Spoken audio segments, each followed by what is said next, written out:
Praise the lord. యేసుక్రీస్తు నామంలో మీ అందరికీ శుభం తెలియజేస్తూ ఉన్నాం. మరి ఈరోజు ఒక ప్రత్యేకమైనటువంటి ఇంటర్వ్యూ మనం చూస్తూ ఉన్నాం.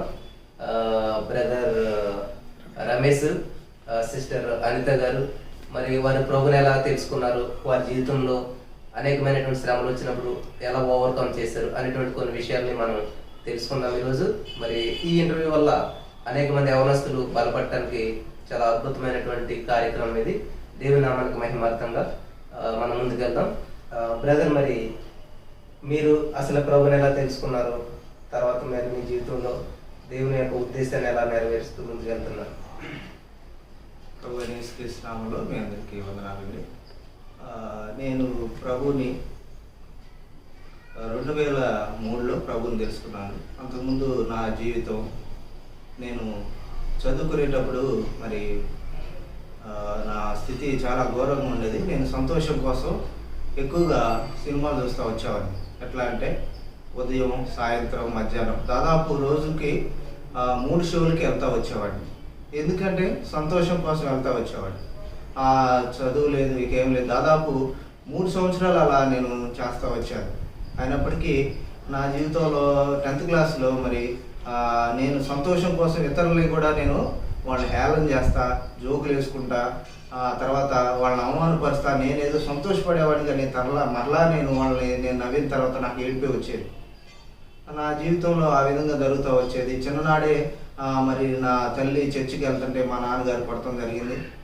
నేను కూడా వెళ్తూ వచ్చాను, కానీ అప్పటి నుంచి దేవుడు అంటే నేను ఒక రకమైన ఇది పెట్టుకున్నాను. యేసు ప్రభు నిజమైన దేవుడు కాదు, మా తల్లిని మా నాన్నగారు కొడితే కాపాడలేదు కాబట్టి ఈయన దేవుడు కాదని చెప్పేసి ఆ రోజు నుంచి దేవుడి మీద కోపంతో లోకం వైపు తిరగటం జరిగింది. అందువల్ల సినిమాలు, షికార్లు, ఫ్రెండ్స్ ఇటు వైపు వెళ్తూ వచ్చామని. అయితే మరి 10th క్లాస్లో నేను అప్పటి నుంచి పాస్టర్ గారు చర్చి అంటే వెళ్ళటం లేదు.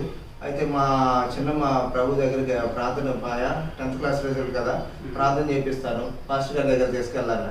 నేను నమ్మను కదా, ఏదో వెళ్ళాను. అయితే అద్భుతంగా ఆ పాస్టర్ గారు చక్కగా మరి నువ్వు 1st క్లాస్లో పాస్ అవుతాను, నేను రాసింది నాకు తెలిసిలే పాస్టర్ గారు అని నేను అనుకున్న మనసులో. కానీ దేవుడు అద్భుతంగా మరి నేను మా ఊర్లోనే ఫస్ట్ వచ్చాను. దాదాపు 20 మంది ఉండగా 20 మంది స్టూడెంట్స్లో 2003లో దాదాపు 600కి 400 మార్కులు. అద్భుతం అనమాట. అంటే ప్రభు నా జీవితంలో నాకు ఒక నమ్మకం వచ్చింది, అంటే దేవుడు ఉన్నాడు అనేది, ప్రభు అనేది ఆలోచించడం జరిగింది. తర్వాత మరి చక్కగా మరి నేను ఆ యొక్క సీట్ని బట్టి నేను తర్వాత మరి ప్రభు మీద కొంచెం విశ్వాసం వచ్చింది, కానీ ఆయన పూర్తిగా నమ్మలేదు. అయితే 2003లో ఒక క్యాంప్ ద్వారా నేను ప్రభుని తెలుసుకోవడం జరిగింది. అప్పుడు మరి నా జీవితం చూసినప్పుడు 2003లో ఒక యూ క్యాంపు కండక్ట్ చేయడం, సువార్త క్యాంపు, స్టూడెంట్స్కి, యూత్కి క్యాంప్ కండక్ట్ చేయడం జరిగింది. ఇక్కడే కొండపల్లి స్వగ్రామంలో నేను మరి అప్పుడు ఇక్కడ 3 రోజులు ప్రభుని తెలుసుకోవడం జరిగింది.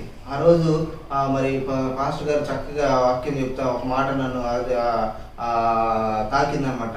నిజమైన సంతోషం అనేది యేసుక్రీస్తులోనే ఉందనేది నా మనసుని ఒక రకమైన కలిచి వేసింది. నేను సంతోషం కోసం ఏవైతే సినిమాలు, షికార్లు మరి వాటి కోసం వెతికాను, కానీ నాకు దొరకలేదు. అయితే నిజమైన సంతోషం యేసు ప్రభులో ఉందని ఒక మాటతో నేను ప్రభుని అంగీకరించడం జరిగింది. ఆ 2003లో ప్రభుని అంగీకరించాను. మరి ఆ రీతిగా దేవుడిలో నడుస్తున్నప్పుడు 2003 ఇంటర్లో అద్భుతంగా నేను మరి 2nd క్లాస్లో పాస్ అవ్వడం జరిగింది. తర్వాత డిగ్రీ కూడా పాస్ అవ్వడం జరిగింది. తర్వాత పీజీ కూడా వైజాగ్ యూనివర్సిటీలో మరి ఎంఎస్సీ కెమిస్ట్రీ చేయడం జరిగింది. అట్లా తర్వాత 2010లో నా జాబ్ నా స్టడీ అయినంతనే కూడా దేవుడు అద్భుతంగా ఒక ప్రైవేట్ స్కూల్లో అప్పుడు నేను 6000కి జాయిన్ అవ్వడం జరిగింది. వెంటనే అంటే ఎక్కడ గ్యాప్ ఇవ్వకుండా ప్రభు అట్లా వచ్చాడు. ఆ తర్వాత నా జీవితంలో అంటే నాకు చూసినప్పుడు నేను ఏదైతే ఇదవుతూ వచ్చానో, ఒకప్పుడు నాకు సరైన బట్టలు లేని స్థితి, సరైన డబ్బు లేని పరిస్థితి. కానీ ఈనాడు దేవుడు మరి నేను బట్టలకు ఒకరోజు నేను మరి నా పేద స్థితి చూసినప్పుడు ఆ బట్టలు అడుక్కునేవాడిని. అంటే మా అమ్మ ద్వారా బట్టలు అడుక్కొని నా చిన్నప్పుడు వేసుకుంటామండి. కానీ ప్రభు ఈనాడు నాకు బట్టలు ఎన్నోనే కూడా తెలియదు. అంటే ప్రభు ఆ రీతిగా నన్ను హెచ్చిస్తూ వచ్చాను. తర్వాత ఆర్థికంగా కూడా నేను చాలా ఇదిగా వచ్చేది. మాది పూర్ కుటుంబం, చాలా పని చేసుకుంటేనే గడవదు. నేను కూడా సెలవులకు వెళ్ళి ఏదో ఒక పని చేసుకొని అలా జీవించవలసిన పరిస్థితి.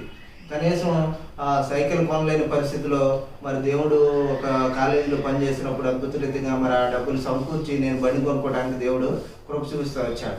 అట్లా తర్వాత 2000 మరి నేను ఇట్లా దేవుని పరిచర్లో 2003 నుంచి ఈ యొక్క విద్యార్థుల మధ్య కూడా పనిచేయడానికి దేవుడు సహాయం చేస్తూ వచ్చాడు. మరి 2016లో మరి మ్యారేజ్ విషయంలో కూడా నేను మరి ఇక్కడ వరకు దేవుని నమ్మకంగా జీవిస్తాను, మరి మ్యారేజ్ విషయంలో మరి విశ్వాసం చేసుకోవాలా అవిశ్వాసం చేసుకోవాలని మరి ప్రార్థన చేస్తున్నప్పుడు దేవుడు మరి అవిశ్వాస లోకంలో ఎన్నో మరి వచ్చాయి. నా స్థితిని బట్టి డబ్బులు ఇస్తామని చెప్పేసి 20 లక్షలు 30 లక్షలు, లేకపోతే నీకు 2 బిల్డింగ్లు ఇస్తామని చెప్పేసి వాళ్ళు అవిశ్వాసులు.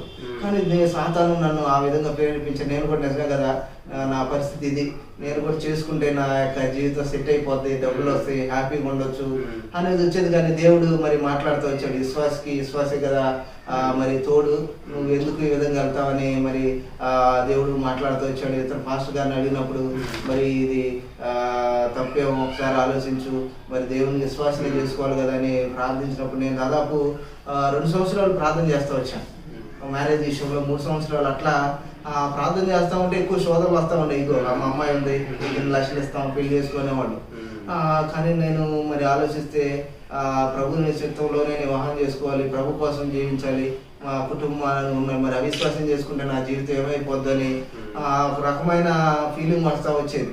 అయినప్పటికీ మరి దేవుని కృపను బట్టి ఒక 2016 ఒక పాస్టర్ గారు నాకు ఇట్లా అన్నా నేను ప్రార్థన చేసుకున్నాను, ప్రభు చిత్తంలో విశ్వాసం చేసుకోవాలన్నప్పుడు రమేష్ మరి ఇట్లా ఒక మ్యాచ్ ఉంటా ఉంది, మరి చేసుకోవాలి అని చెప్పేసి ఆయన మరి ఆ అమ్మాయి కానీ పేరు కానీ ఊరు కానీ మేము చూపించకుండానే నువ్వు ప్రార్థన చేసుకో, ఈ అమ్మాయి పేరు ఇది, నేను చదువుకుందని చెప్పేసి చెప్పారు. 3 నెలలు ప్రార్థన చేశాను. ప్రభు మరి 3 నెలలు మాట్లాడుతుంది జరిగింది. ఏం ప్రేమ, అమ్మాయిని చూడలేదు, మరి మాట్లాడలేదు. కానీ 3 నెలల తర్వాత దేవుడి వాక్యం ద్వారా మరి 1 కొరింథీ 6:15 ద్వారా మీ ఏక శరీరం ఏకాత్మ అవుతారండి దేవుడు వాక్యంతో మాట్లాడుతున్నారు. ఆ రీతిగా మరి మరి అంత నా భార్య మరి నేను మ్యారేజ్ చేసుకోవడం జరిగింది. మ్యారేజ్ అయిన తర్వాత కొన్ని అప్పులు పాలవుతాం జరిగింది. ఎందుకంటే మేము ఏ కట్నం తీసుకోలేదండి, ఎటువంటి డౌరీస్ యాక్సెప్ట్ చేయలేదు. ఎందుకంటే విశ్వాసగా దేవుడు ఇచ్చిన దాంట్లో జరిగింది. అయినప్పటికీ మేము ఆర్థికంగా అప్పుడు ఇదైనప్పుడు మరి చాలా బాధపడుతూ వచ్చాం. కాబట్టి దేవుని మీద ఆధారపడ్డాం. ఒక చిన్న రూమ్లో, బాత్రూమ్ అంటే రూమ్లో మేము మరి మా యొక్క కుటుంబాన్ని మా యొక్క ఫ్యామిలీని రన్ చేయడం జరిగింది. అట్లా మేము చాలా ఇబ్బందులు పడుతూ వచ్చాం పెళ్ళైన కొత్తలో. అలాంటి స్థితిలో మాది ఆర్థికంగా ఎంతో ఇదైనప్పుడు దేవుడు అద్భుత రీతిగా యొక్క చిన్న బాత్రూమ్ అంత రూమ్లోనే, ఎందుకంటే దేవుని కోసం మరి మేము ఉండాలి, దేవుని పరిచయం చేయాలని దేవుని కోసం రావడం జరిగింది. అట్లా దేవుడు మరి మా జీవితాల్లో అద్భుతంగా అప్పులు ఆర్థికమైన సమస్యలు తీసేయడం జరిగింది. తర్వాత కొన్ని పరిస్థితులు మా జీవితంలో చూసినప్పుడు ఎన్నో అనారోగ్య పరిస్థితులు వచ్చాయి. తను ఎప్పుడు సిక్ అవుతూ వచ్చేది, నాకు కూడా నేను జర్నీ చేసి ఇది వచ్చాను. అయినప్పటికీ దేవుడి కృపను బట్టి మాకు ఎలాంటి అనారోగ్య పరిస్థితులు కూడా దేవుడు రాలేదు. కాబట్టి దేవుడు మరి తన ఉద్దేశాలని, తన సంకల్పాన్ని తన బిడ్డల భర్త నెరవేరుస్తారనేది మేము చూస్తూ వచ్చాం. ఇంకా నేను కొంచెం ఈ మధ్య కరోనా టైంలో దాదాపు 8 నెలలు కూడా నేను జాబ్లో వెళ్ళలేదండి. అయినప్పటికీ అద్భుత రీతిగా దేవుడు మరి ఆనాడు మరి చెప్తా వచ్చాడు, నేను పోషకుడిని అని చెప్తా వచ్చాడు. అందుకని యెహోవా నా కాపరి, నాకు లేమి కల అంటే నేను ఆ వాక్యాన్ని డైలీ ప్రార్థన చేస్తూ ఉన్నాను. మీరు 8 నెలల్లో ఏమి జాబ్కి వెళ్ళలేదు? ఏమి వెళ్ళలేదు, ఏమి ఇన్కమ్ లేదు, ఏమి లేదన్న. ఏమైనా అప్పు చేశారు? మరి చేయలేదన్న. మరి ఎట్లా పోషించబడ్డారు? అదే నేను ప్రార్థన చేస్తూ వచ్చాను. పోషకుడు ప్రార్థన చేసినప్పుడు ఎట్లా అంటే మరి వేరే పాస్టర్ గారు వేరే అన్నోళ్ళు ఇట్లా పిలిచి కొన్ని సరుకులు ఇవ్వటం. మీరు అడగలేదు? నేను అడగదలుచుకోలేదు అన్న. అంటే ప్రభు మీదే ఆధారపడ్డాను. వాళ్ళే మరి ఈ రోజు ప్రార్థన చేసినప్పుడు, ఈ రోజుకి అయిపోయినప్పుడు రేపు తెల్లారి వాళ్ళే ఫోన్ చేసి, తమ్ముడు కొంచెం ఇట్లా రా, ఇట్లా వచ్చినాయి అని చెప్పేసి మరి సరుకులు అద్భుతంగా, అంటే అది ప్రభు మన పక్షాన కార్యం చేస్తారు, అంటే ప్రభు మీద ఆధారపడతారు అనేది తెలిసిందా. సో ఈ రోజుకి ఈ లాక్డౌన్ ఎప్పుడు మీరు ఉపవాసం అనేటువంటి పుస్తకాన్ని లేదన్నా. అమ్మ అనిత, మరి మీరు ఎట్లా దేవుళ్ళలోకి వచ్చారు? మీ బ్యాక్గ్రౌండ్ ఆర్సీఎం అని నేను విన్నాను. మరి బ్రదర్తో మీ యొక్క జీవితాన్ని పంచుకుంటూ ఉన్నారు కదా, చాలా స్ట్రగుల్ అయ్యాము, చిన్న బాత్రూమ్ అని చెప్పారు. మ్యారేజ్ అయ్యాక ఎంతో లైఫ్ ఊహించుకుంటారు. కానీ మరి ఈ యొక్క లైఫ్లోకి వచ్చాక మీకు ఏమైనా ఇబ్బంది అనిపించిందా? మరి ఈ ప్రొటెస్టెంట్స్కి క్యాథలిక్స్కి చాలా తేడా ఉంటుంది. సో మరి దాని నుంచి దీంట్లో మీరు ఎలా రాగలిగారు? ప్రజెంట్ ఈ లైఫ్ ఎట్లా ఉన్నది? చాలా మంది యవనస్తులు చూస్తూ ఉంటుంటారు కాబట్టి వాళ్ళని ఉద్దేశించి మీ యొక్క అనుభవం చెప్పండి. థ్యాంక్ యూ అన్న. అందరికీ కూడా ప్రైస్లో. నా పేరు అంతరాని. నేను బీఎస్సీ బీఈడీ చదువుకోవడానికి దేవుడు కృప చూపించారు. అయితే డిగ్రీలో చదివేటప్పుడు 2009 ఆ టైం 10 ఆ టైంలో దేవుడిని నేను తెలుసుకోవడం అనేది జరిగింది. ఏ విధంగా అంటే మేము రోమన్ క్యాథలిక్స్, అంటే అమ్మ నాన్నందరూ కూడా ఆశయం అనమాట. అయితే నేను డిగ్రీ చదివేటప్పుడు వేరే అక్క వాళ్ళు మా హాస్టల్స్కి వచ్చి దేవుని గురించి చెప్పేవాళ్ళు. నేను కూడా అసలు ఇంటరు తర్వాత 10th క్లాస్ ఇవన్నీ కూడా దేవుని మీద భక్తి ఉండేది కానీ భయం ఉండేది కాదనమాట. అంటే ఎలా అంటే నాకు ఇష్టమైన పనులు చేసేదాన్ని, తర్వాత మామూలుగా చర్చికి వెళ్ళడము, ఉదయాన్నే వెళ్ళడము, మళ్ళా సండే వెళ్ళడము అలా చేసేది అనమాట. అంటే అది నిజం అనుకునేదాన్ని. కానీ తర్వాత వాక్యం ద్వారా నాకు వాక్యం తెలుపబడిన తర్వాత నాకు అర్థమైంది అది నిజమైన భక్తి కాదు, భయం కాదు అని చెప్పి. తర్వాత దేవుడు నాతో ఎంతగానో మాట్లాడారు. తర్వాత 2009 డిగ్రీ చదివేటప్పుడు ఒక అక్క మా హాస్టల్కి వచ్చి దేవుని వాక్యం చెప్పేవాళ్ళు. అయితే దేవుడు అప్పుడు నన్ను పట్టుకున్నారనమాట. నిజమే కదా, ఇప్పుడు విగ్రహాల్లో దేవుడు ఉండరు, దేవుడు అనే వాళ్ళు ఆత్మతో ఉంటారు, సత్యంగా ఉంటారు, దేవుడు ప్రతి చోట కూడా ఉంటారు అని చెప్పి అప్పుడు తెలుసుకొని ఈసీ క్యాంప్కి వెళ్ళడం జరిగింది. ఈసీ క్యాంప్కి వెళ్ళిన తర్వాత అక్కడ నేను దేవుణ్ణి తెలుసుకోవడం అనేది జరిగిందనమాట. అప్పటి నుంచి దేవుడు నా పట్ల ఎన్నో మేలు చేస్తూ అద్భుతాలు చేస్తూ వచ్చారు. ముఖ్యంగా నేను చెప్పదలుచుకున్నది ఏంటంటే, నా జీవితం వెనక్కి చూసినట్లయితే ఎక్కువ నేను వాగ్దానాల మీద డిపెండ్ అయ్యాను. ఎందుకంటే నేను డిగ్రీ సెకండ్ ఇయర్ 2010 ఆ టైంలో చదివేటప్పుడు నాకేంటంటే వాగ్దానం వచ్చింది. అంటే మాకు ఆర్సెం అంటే హాస్టల్లో చదివాం కదా, ఆర్సెం చర్చికి వెళ్ళాలంటే చాలా దూరం, అమౌంట్ అది హాస్టల్ వస్తుంది కదా, డబ్బులు ఉండేది కాదు. కాబట్టి దగ్గరున్న చర్చికి వెళ్ళడం జరిగేది. అప్పుడు న్యూ ఇయర్కి అందరూ వాగ్దానం తీసుకున్నారు, నేను కూడా తీసుకున్నాను అనమాట. తీసుకుంటే నాకేమొచ్చిందంటే వాగ్దానం, దేవుని ఆత్మ మీ మీద నిల్చున్నాడు కనుక మీరు ధన్యులు. అప్పుడు నిజంగా నాకు అర్థం అంటే వాక్యం వచ్చింది, చదివాను, అర్థమైంది, కానీ అంత క్లియర్గా అర్థం అవ్వలేదు అనమాట. ఏంటి దేవుని ఆత్మ నా మీద వస్తుందని, నేను ధన్యురాలను అవుతానని చెప్పి అనుకున్నాను. కానీ ఆ సంవత్సరమే దేవుని కృపను బట్టి నేను మరి డిగ్రీ ఫైనల్ ఇయర్లో బాప్తిస్మం తీసుకోవడం అనేది జరిగింది. ఆ విధంగా దేవుని నేను నమ్ముకోవడం జరిగింది. తర్వాత అక్కడి నుంచి చూస్తే ప్రతి సంవత్సరం ప్రతి ఒక్క వాగ్దానం కూడా దేవుడు నా జీవితంలో నెరవేర్చారనమాట. ఇంకొకసారి ఏమొచ్చింది, నీ మధ్యాహ్నం అనారోగ్యాన్ని తీసివేస్తానని చెప్పారు.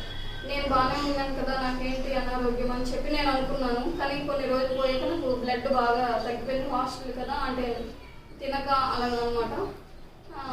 బ్లడ్ బాగా లాస్ అయితే నేను కేజీహెచ్ హాస్పిటల్లో 18 days వరకు ఉన్నాను. నిజంగా అందరూ కూడా 3 points అయిపోయింది బ్లడ్. ఈ అమ్మాయి అసలు బ్రతకదేమో అని చెప్పి అన్నారు. కానీ దేవుని యొక్క మహాకృపను బట్టి నన్ను బ్రతికించారు. అలా ప్రతి ఒక్క వాగ్దానం తర్వాత రహస్య స్థలమును మరుగైన ధనం నీకు ఇస్తామని చెప్పారు. అలాగే మాకు అవసరమైన ఒకసారి 50,000 మాకు ఇంటికి అవసరమైన మా అమ్మ వాళ్ళకి దేవుడు వేరే మా అత్తయ్య ద్వారా ఇచ్చారు. ఇలాగనమాట ప్రతి ఒక్క వాగ్దానం నేను నా జీవితంలో వెనక్కి తిరిగి చూస్తే ప్రతి ఒక్క వాగ్దానం కూడా నా జీవితంలో నెరవేర్చబడింది అన్నమాట. తర్వాత పెళ్ళికి ముందు 2016 జనవరిలో వాగ్దానం వచ్చింది ఏంటంటే, లోకసువార్త 12వ అధ్యాయం, అందులో దేవుని రాజ్యం అనుగ్రహించుటకు మీ తండ్రికి ఇష్టమై ఉన్నది, భయపడుకుడు చిన్న మంద భయపడుకుడు, మీకు రాజ్యం అనుగ్రహించుటకు మీ తండ్రికి ఇష్టమై ఉన్నది అని చెప్పి వాక్యం వచ్చింది నాకు వాగ్దానం. నిజంగానే ఆ జనవరిలో వాగ్దానం వచ్చింది, మార్చిలో మ్యాచ్ వచ్చింది, మేలో వివాహం జరగడం దేవుడు చూపించారు. ప్రతిదీ కూడా నా జీవితంలో ఇంతవరకు దాదాపు 10 సంవత్సరాలు అయింది నేను దేవుని నమ్ముకుని. 10 సంవత్సరాలు కూడా ప్రతి ఒక్క వాగ్దానం కూడా నా జీవితంలో నేను నెరవేరడం చూశాను దేవుని యొక్క కృపను బట్టి. అయితే నేను రక్షింపబడిన తర్వాత మరి ఆర్ట్స్ బ్యాక్గ్రౌండ్ కావడం అందరూ కూడా నన్ను కొంచెం సీరియస్ అయ్యేవాళ్ళు. ఏమంటే నేను చిన్నప్పుడు కూడా సిస్టర్స్ దగ్గర చదువుకున్నాను. ఏమైనా అంటే ఒక హోటల్లో అన్నం తిని ఇంకో హోటల్కి బిల్ పే చేయకూడదు కదా అని చెప్పి అనేవాళ్ళు. కానీ నేనేమి అనేదాన్ని కాదు, మళ్ళీ ఎక్కువ ఫోర్స్ చేసేవాళ్ళు, బొట్టు పెట్టుకో, మాతో ఉండు అని చెప్పి అలా అనేవాళ్ళు అనమాట. కానీ దేవుడా మీ చిత్తమే నా జీవితంలో జరగాలని చెప్పి ప్రార్థన చేసుకోవడం జరిగింది. తర్వాత ఏంటంటే దేవుని యొక్క మహాకృపను బట్టి ఈలో రక్షింపబడిన తర్వాత మార్నింగ్ టైం, క్వైట్ టైం అని చాలా అంటే ఎన్నో విషయాలు దేవుడు మాతో మాట్లాడారు. ఫస్ట్ దేవుని కృప వలన మేము అనేక విషయాలు కొన్ని విషయాలు నేర్చుకోవడం దేవుడు. ఇప్పుడు ఈ మ్యాచ్ ఎట్లా వచ్చిందమ్మా బ్రదర్ మ్యాచ్ మీకు? ఫాస్ట్ అన్న ప్రభు కుమార్ అన్న చూశారు. అయితే మాకేం చెప్పలేదు అనమాట. అంటే ఊరి పేరు చెప్పారు, అదే రమేష్ అని పేరు చెప్పారు, అంతే తప్ప ఇంకేం చెప్పలేదు అనమాట. కానీ ప్రేయర్ చేసుకుంటే దేవుడు తర్వాత ఒక నెల అలా మాకు టైం ఇచ్చారమ్మా, దేవుని చిత్తం అయితే చెప్పండి, దేవుని చిత్తం కాకపోయినా చెప్పండి, ఏమి తొందర లేదు, దేవుని చిత్తం మనం చేయాలి అని చెప్పి అన్నారు. అయితే ప్రార్థన చేస్తే దేవుడు నాకు ఆదికాండం రిబ్కా గారు, తర్వాత లాబాను, తర్వాత ఎలియాజర్ వాళ్ళ మధ్య జరిగిన రిబ్కా వాళ్ళ అన్నయ్య వాళ్ళ మధ్య జరిగిన సంభాషణ ద్వారా దేవుడు నాతో మాట్లాడారు. ఇది యెహోవాను కలిగిన కార్యం కనుక అవునని కానీ కాదని కానీ మేము చెప్పజాలం అనేసరికి ఇది దేవుని వలన జరుగుద్ది అని అనుకున్నాను. అప్పటికి కూడా ఇంకా ప్రేయర్ చేస్తూ ఉన్నాను. మరి కన్ఫర్మేషన్ కోసం కూడా ప్రేయర్ చేస్తుండేటప్పుడు మళ్ళా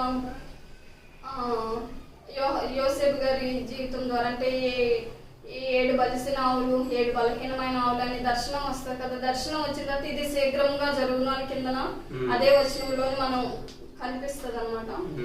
అలాగే దేవుని కృపను బట్టి నాకు వాగ్దానం వచ్చింది. ఏమంటే మీ తండ్రి చిన్న మంద భయపడుకుని మీకు రాజు మందిరించడం మీ తండ్రికి ఇష్టమై ఉన్నదని వాగ్దానం వచ్చి మా చర్చిలో అంతా ఇయర్ నీకు మ్యారేజ్ అయిపోయింది కన్ఫర్మ్ దేవుడు మాట్లాడా కదా అని చెప్పారు. నేను నమ్మాను, విశ్వాసం కదా, విశ్వాసం ఉంచాను. కానీ ఇంత సడన్ గా ఇంత త్వరగా అవుద్దని అనుకోలేదు, ఇంత త్వరగా అవుతుందని అనుకోలేదు. కానీ ఏమైందంటే వీళ్ళు మార్చిలో వచ్చారు, ఏప్రిల్ మాకు సమయం ఇచ్చారు అన్ని అరేంజ్మెంట్స్ కోసం. తర్వాత ఏమో మే 26 మాకు దేవుడు వివాహం జరిగించారు. తర్వాత కూడా కొన్ని ప్రాబ్లమ్స్ అయితే వచ్చాయి, కానీ వాటన్నిటి నుంచి కూడా దేవుడు ఆయన యొక్క మహాప్రభుని బట్టి మమ్మల్ని వినిపిస్తూ వచ్చారు. ఆర్థికంగా నిజంగా చెప్పాలంటే మేము కూడా చాలా పేద కుటుంబం. ఎందుకంటే అమ్మ నాన్న తర్వాత నేను, మా నాన్నగారు మంచి వాళ్ళు, చాలా మంచి వాళ్ళు, కానీ డ్రింకింగ్ హ్యాబిట్ ఉంది అనమాట. దాని మూలాన మా అమ్మని నన్ను అంటే మా ఇద్దరికంటే ఎక్కువగా డ్రింక్నే ఎక్కువగా ప్రేమించేవారు మా నాన్న. అయినప్పటికీ కూడా దేవుడు మమ్మల్ని ఇప్పుడు కూడా చేయలేదు. దేవుడు అనేక మెరుగు చేసి వచ్చారు. అందరూ కూడా అనేవాళ్ళు చుట్టాలు మీరు పేదవాళ్ళు ప్లస్ మీ నాన్నేమో డ్రింకరు, ఈ అమ్మాయికి మరి ఎలాగా మ్యాచ్ ఎలాగా వివాహం అవుతుంది, మా అబ్బాయికి ఇవ్వండి మా అలాగా అంటే రిలేటివ్స్ అడిగేవాళ్ళు. కానీ నిజంగా చెప్పాలంటే దేవుడు ఒక మంచి విశ్వాసని, దేవుడు నమ్ముకున్న వ్యక్తిని దేవుడు నాకు అతనికి నాకు వివాహం ఇచ్చి ఏర్పాటు చేశారు. మ్యారేజ్ టైంలో మరి ఏమన్నా కట్నాలు అడగటం కానీ లేకపోతే మీరు ఇవ్వలేనని చెప్పారా, లేకపోతే వాళ్ళే వద్దని చెప్పారా? అంటే ఈలో డౌరీస్ ఏం తీసుకోరు. కాకపోతే వీళ్ళు మేమిద్దరం కూడా పేద కుటుంబమే కాబట్టి ఒకరి మీద బర్త్డే పడుకోకూడదని ₹1,00,000 అంటే పెళ్లి ఖర్చులు అంతా అవుతుంది.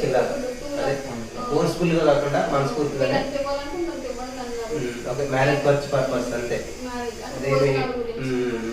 ఓకే, సో దేవుని చిత్త ప్రకారం కట్నం తీసుకోవడం అనేటువంటిది కరెక్ట్ కాదు, తప్పు. సో ఆ దేవుని చిత్తానికి అనుగుణంగానే మీరు మ్యారేజ్ చేసుకున్నారు. సో చాలా మంది అవనస్తులు అడుగుతుంటారు కట్నం తీసుకుంటే తప్పేంటి అని చెప్పేసి. సో మీరు దేవుని చిత్తానుసారంగా మ్యారేజ్ చేసుకున్నారు. మరి మ్యారేజ్ చేసుకున్న తర్వాత మీ ఈ లైఫ్ చాలా ఉన్నతంగా ఊహించుకుని వచ్చి ఉంటారు. ప్రజెంట్ ఎన్నరైన మ్యారేజ్ అయ్యి మీకు 5 years. ఈ 5 years జర్నీలో ఎట్లా అనిపించింది లైఫ్ మీకు? అంటే ఎక్కువగా దేవుడు నిజంగా చెప్పాలంటే ఏమున్నా లేకపోయినా దేవుడు మాకు సంతోషాన్ని ఇచ్చారండి. ఎందుకంటే ఇద్దరం విశ్వాసంలో ప్రార్థన చేసుకునే వాళ్ళం. దేవుడు మాకు ఏదో అవసరం అది ఇన్ టైంకి ఇచ్చేవాళ్ళు. ఇప్పుడు చాలా మంది అవనస్తులు పెళ్లి చేసుకుంటారు, ఒక 3 months పోయాక ఒకరి మాట ఒకరు కట్టుకపోవడం, గొడవలు వచ్చి విడిపోతుంటారు. ఒకవేళ ఫైనాన్షియల్ బడ్జెట్స్ వచ్చేస్తాయి ఇద్దరికే కాదు, ఇద్దరికి జాబ్ లేకపోవచ్చు. బ్రదర్ చెప్పారు లాక్డౌన్లో ఒక 7-8 months జాబ్కి వెళ్ళలేదని. అటువంటి పరిస్థితులు వచ్చినప్పుడు ఎవరిని ఒప్పడలేక వాళ్ళ యొక్క ఈగో అంటే ఏమంటారు గౌరవాన్ని చంపుకోలేక హ్యాంగ్ చేసుకోవడం, చనిపోవడం చేస్తుంటుంటారు. సో మరి మీరు వాటిని ఎలా ఓవర్కమ్ చేశారు? ఇట్లా చాలా మంది చూస్తుంటారు ఇప్పుడు మీ వీడియో, ఇట్లా కొత్తగా మ్యారేజ్ అయిన వారు, ఫైనాన్షియల్ స్ట్రగుల్స్ అవుతున్నటువంటి వారు, మరి మీరు దాన్ని ఎలా ఓవర్కమ్ చేశారు? ఈ రోజున మరి 7 months వితౌట్ ఏ విధమైన ఇన్కమ్ లేకుండా ఈ పరిస్థితిని ఎలా తట్టుకుని నిలబడ్డారు? ఈ అవనస్తులకు మీరు ఇచ్చే సలహా ఏంటి? ఈ సలహా అంటేనా ఇప్పుడు దేవుని కృపను బట్టి వివాహం జరిగింది. దేవుడు మమ్మల్ని పోషిస్తున్నారు, అలాగని మనం ఎప్పుడు లేజీగా ఉండకూడదు.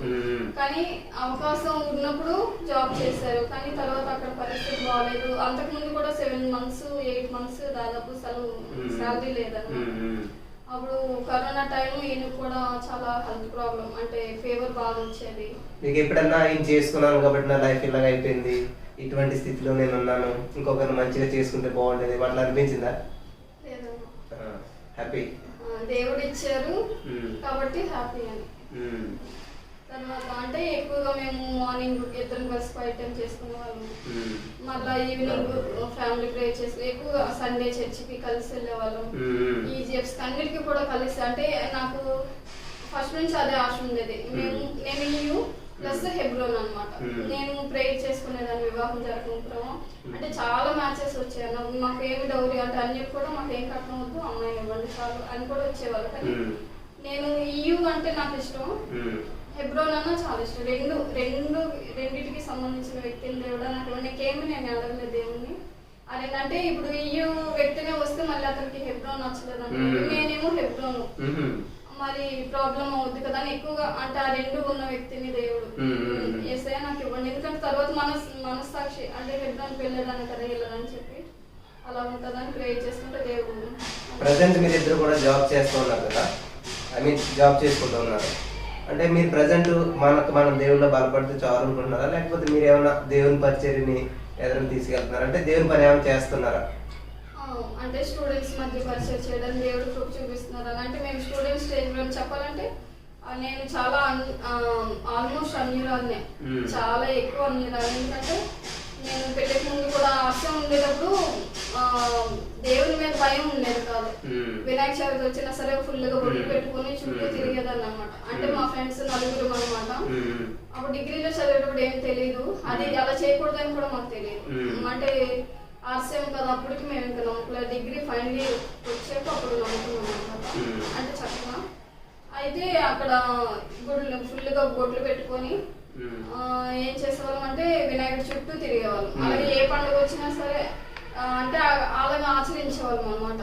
అంటే కొంచెం కూడా మంచితనం ఉండేది కదా. మళ్ళీ నలుగురిమే మరి ఏమైనా సినిమాలు వస్తే వాళ్ళు కొంచెం పర్లేదు మా ఫ్రెండ్స్ తీసుకొని వెళ్ళేవాళ్ళు. అంటే దేవుని తెలుసుకోకుండా అనమాట. యేసుప్రభువుని నమ్ముకున్నాక కష్టాలు పోతాయి, బాధలు పోతాయి అంటారు. కానీ మీరు యేసుప్రభువుని నమ్ముకున్నప్పుడు కూడా చాలా పేదరికం, కష్టాలు అనిపించారు కదా, మరి అప్పుడు అనిపించలేదు మీకు ఏమున్నది యేసుప్రభువుని నమ్ముకోవడం వల్ల వచ్చిన లాభం? అలా అనిపించలేదండి. ఎందుకంటే దేవుడు ఇంకా కష్టం వచ్చింది, బాధ వచ్చిందంటే అది దేవుని దగ్గరగా చేయడానికి వస్తుంది. తర్వాత ఏంటి అంటే చాలా మంది యేసుప్రభువుని నమ్ముకుంటే మాకు శాంతి సమాధానం ఉంటది, ఏ విధమైన ఇబ్బంది ఉండదు, ఫైనాన్షియల్ గా మేము సెటిల్ అవుతాం, ఉద్యోగం వస్తుంది, మంచి పెళ్లి అవుతుంది అనే ఉద్దేశంతో దేవుని దగ్గరకు వస్తారు చాలా మంది. అట్లా వచ్చిన తర్వాత అది కొంచెం ఇప్పుడు మీరు కూడా చూడండి చాలా స్ట్రగుల్ అవ్వరు, చాలా ఇబ్బందులు పడ్డారు. అప్పుడు ఎట్లా అనిపించింది? దేవుని దగ్గరికి వచ్చేటప్పుడు సంతోషం ఉంటది, కొన్నిసార్లు శ్రమలు కూడా ఉంటది. ఇప్పుడు పౌలు గారిని చూస్తే ఆయన కూడా ఎన్నో శ్రమలు అనుభవించారు. చాలా మంది ఇప్పుడు యోసేపు గారిని తీసుకుంటే ఆయన కూడా శ్రమలు అనుభవించారు. కానీ తర్వాత అల్టిమేట్ గా దేవుడు వాళ్ళని ఎంతో ఉన్నతమైన స్థితిలో ఇలా అంటే కష్టాలు శ్రమలు అనేవి ఎక్కడైనా ఉంటాయి, హిందూస్ లో కూడా ఉంటాయి. కాబట్టి వాళ్ళు తట్టుకోలేదు. అంటే ఎందుకంటే అంటే నిరీక్షణ లేదు. ఇప్పుడు మనకి శ్రమలు వచ్చినా ఏమొచ్చినా దేవుడు మాకున్నారన్న ధైర్యం ఉంటది. కాబట్టి అంటే శ్రమలు వచ్చినప్పటికీ కూడా మేము హ్యాపీగా ఉండగలుగుతాం. ఎందుకంటే దేవుని బట్టి దేవుడు మాకు సమస్యలు 97వ కీర్తన 15వ వచనంలో ఒక మాట ఉంటది, శ్రమలో నేను అతను తోడై ఉన్నాను, అతను విడిపిస్తాను, అతను గొప్ప చేస్తానని. అంటే అందరికీ శ్రమలు వస్తాయి ఈ లోకంలోను. ఎవరు ధైర్యం ఉంటారంటే ఎవరన్నా తోడు ఉన్నప్పుడు ధైర్యం వస్తుంది మనకి. ఇప్పుడు చూడండి, ఒక చీకట్లో ఒంటరి నడిచేది భయం వేస్తుంది, కానీ అదే మనకి ఎవరైనా తోడుంటే ధైర్యం వెళ్తాం. ఇక్కడ యేసుప్రభువుని నమ్ముకోవడం వల్ల వచ్చేటువంటిది ఏంటంటే ఆయన మనకి శ్రమలో తోడుగా ఉంటాడు, తర్వాత 97:15 ప్రకారం విడిపిస్తాడు, గొప్ప చేస్తాడు. అందుకని బయట వాళ్ళకి దేవుని నమ్ముకున్న వాళ్ళకి తేడా ఏంటంటే యోహాను 16:33 కూడా మాట చెప్తాడు దేవుడు, ఈ లోకంలో మీకు శ్రమ సంభవించును అని చెప్పాడు. శ్రమల కాలంలో యేసుప్రభువు ఎక్కడ చెప్పలేదు. చాలా మంది యేసుప్రభువుని నమ్ముకుంటే శ్రమలు ఉండవు అనుకుంటుంటారు. సో అట్లాగా మీరు ఇంత స్ట్రగుల్ అవుతూ వచ్చారు కదా, మరి ఈ రోజున మీకు లైఫ్ ఎలా ఉన్నది? దేవుని కృపను బట్టి బాగానే ఉందన్న. ఇవన్నీ కూడా ఈ లోకం శ్రమలో అంత ఎన్నదగిన కదా, ఈ రోజు ఉంటుంది రేపు పోయింది. ఇప్పుడు నైట్ తర్వాత మార్నింగ్ ఎలా వస్తుందో దేవుని నమ్ముకుంటే అసలు తెలియని సంతోషం దేవుడు ఇస్తారు అన్నమాట. ఎందుకంటే అది రక్షణ ఆనందం, దేవుడు మనం రక్షించారు కాబట్టి, పాపం నుంచి శాపం నుంచి విడుదల చేయబడ్డాం కాబట్టి పాప భయం కానీ శాప భయం కానీ ఉండదు అనమాట. దేవుడు ఇచ్చిన సంతోషం ఉండడం వల్ల ఎన్ని శ్రమలైనా సరే పర్వాలేదు, దేవుడు మాకు సహాయం చేస్తారు, రేపు మాకు దేవుడు మంచి రోజు ఇస్తారు, మా ఎట్లా ప్రభు చూపుతారన్న విశ్వాసం నిరీక్షణ ఉండడం వలన అంటే ఈ శ్రమల గురించి ఏమీ కృంగిపోకుండా ఉండడానికి దేవుడు ప్రభు చూపించారు, ఆయన వాక్యం ద్వారా బలపరుస్తూ వచ్చారండి. ఎవరు అసలు చూస్తున్నారు కదా, మరి ఇంటర్వ్యూ ముగిస్తా ఉన్నాం. సో మీరు మ్యారేజ్ ఇన్ని రోజులు అయింది కదా, ఎప్పుడన్నా మీ ఇద్దరికి మాట పడకుండా ఇంకెందుకు ఇది లైఫ్ విడిపోదామని కానీ, లేకపోతే చాలా భయంకరమైనటువంటి ఫైనాన్షియల్ ఇవన్నీ వస్తుంటాయి కదా, అట్లాంటప్పుడు అసలు ఎట్లా అనిపించింది?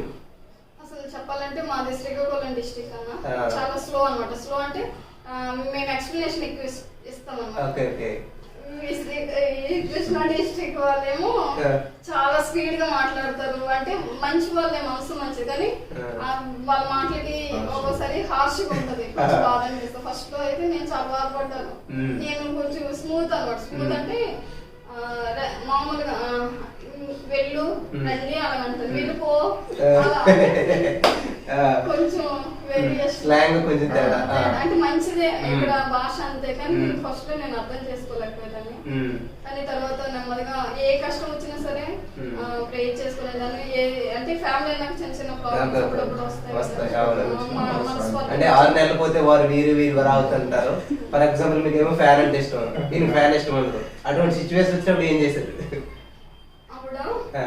తగ్గించేవాళ్ళో లేదో సో ఇటువంటివన్నీ కామన్ అనమాట చాలా మంది జీవితంలో, ఎవరో ఒకరు రాజీ పడాలి ఖచ్చితంగా. సో అట్లా అడ్జస్ట్ అయితేనే జీవితంలో ముందుకు వెళ్ళగలుగుతుంటాం. కానీ శ్రమలు అనేవి ఎప్పుడు ఉండవు, దేవుడు తప్పకుండా ఎగ్జాక్ట్లీ. ఎప్పుడన్నా ఎందుకు జీవితం ఇంకా చనిపోతే బెటర్ అట్లాంటి సిచ్యువేషన్ మీకు ఎప్పుడైనా ఎదురైందా? అలాగేమి ఎదురవ్వలేదన్నా, కాకపోతే ఏంటంటే ఒక్కోసారి బాధ అనిపించేది, అంటే మిస్అండర్స్టాండింగ్ ఏదైనా వస్తుంది అప్పుడు బాధ అనిపించేది. కానీ చెప్పేదాన్ని కూడా ఒక్కొక్కసారి అంటే కొంచెం బాగుంటే అర్థం చేసుకున్న తర్వాత ఉండేవాళ్ళు. అయితే ఎక్కువ ప్రేయర్, ప్రభా మరి ఇది మా మధ్య మనస్పర్ధలు వస్తున్నాయి, సహాయం మాట్లాడుకోకుండా ఉన్నారు ఎప్పుడన్నా? వెంటనే ఎవరొకరు సారీ చెప్పేవాళ్ళు, ఎవరిది తప్పు అయితే వాళ్ళు సారీ చెప్పేవాళ్ళు. సో ఏమన్నా అసలు మరి వింటున్నారు కదా, మీరు చాలా మంది మ్యారేజ్ చేసుకుంటారు, 2-3 రోజులు గొడవలు పడుతుంటారు, విడిపోతుంటుంటారు. జీవితం అనేది ఎప్పుడు కూడా దేవుడు ఏకం చేసినటువంటి వారు కలిసి ఉండాలి మరణం వచ్చేంత వరకు కూడా. మనం పెళ్లి ప్రమాణాలు చేస్తుంటుంటున్నాం కదండి, బాధ ఎందు లేమి ఎందు అని, మరి ఆ ప్రమాణాలు గుర్తుపెట్టుకోవాలి జీవితంలో ఎప్పుడు కూడా, మర్చిపోకూడదు. చాలా థ్యాంక్ యూ సో మచ్ మరి రమేష్ బ్రదర్కి అనితకి కూడాను చక్కటి ఇంటర్వ్యూ ఇచ్చారు. ఎందుకంటే వాళ్ళ జీవితాన్ని ఎంతో ఊహించుకుని వచ్చి ఉండొచ్చు, చాలా కష్టాలు పడ్డారు. బాత్రూమ్ అంటే చిన్న దాంట్లోనే మరి వాళ్ళ జీవితాన్ని ప్రారంభిస్తూ ఈ రోజున చక్కటి ఇల్లు మంచి స్థితిలో దేవుడు ఉంచాడు. దేవునికి మహిమ కలుగును గాక. మరి ఈ యొక్క వాళ్ళ యొక్క జీవితంలో జరిగినటువంటి కార్యాలు విని మీరు బలపడతారని ఈ ఇంటర్వ్యూ మీ ముందుకు తీసుకురావడం జరిగింది. దేవుడు చూడండి చక్కటి మరి వాళ్ళకి గృహాన్ని దేవుడు ఇచ్చి ఉన్నాడు. చిన్న స్థితిలో నుంచే దేవుడు మరి ఉన్నతమైన స్థితిలో నడిపించాడు. ఈ ఇంటర్వ్యూ మేము చేసింది ఎందుకంటే చాలా మంది జీవితంలో ఎలా నిర్ణయం తీసుకోవాలి, ఏంటి సమస్యలు వచ్చినప్పుడు ఏం చేయాలి, పేరెంట్స్ని ఆధారపడిపోదాం అట్లా కాకుండా దాన్ని ఎలా ఓవర్కమ్ చేయాలి, ప్రార్థన చేసినప్పుడు ఖచ్చితంగా ప్రభు మార్గాలను ఓపెన్ చేస్తాడు. సో ఇంటర్వ్యూ ద్వారా మీరు బలపడ్డారని, మీ జీవితానికి ఇది ఉపయోగపడుతుందని మేము నమ్ముచున్నాం. దేవుడు ఈ యొక్క ఇంటర్వ్యూ చూసినటువంటి వారందరినీ దీవించి ఆశీర్వించి బలపరచును గాక. Amen. Thank you so much.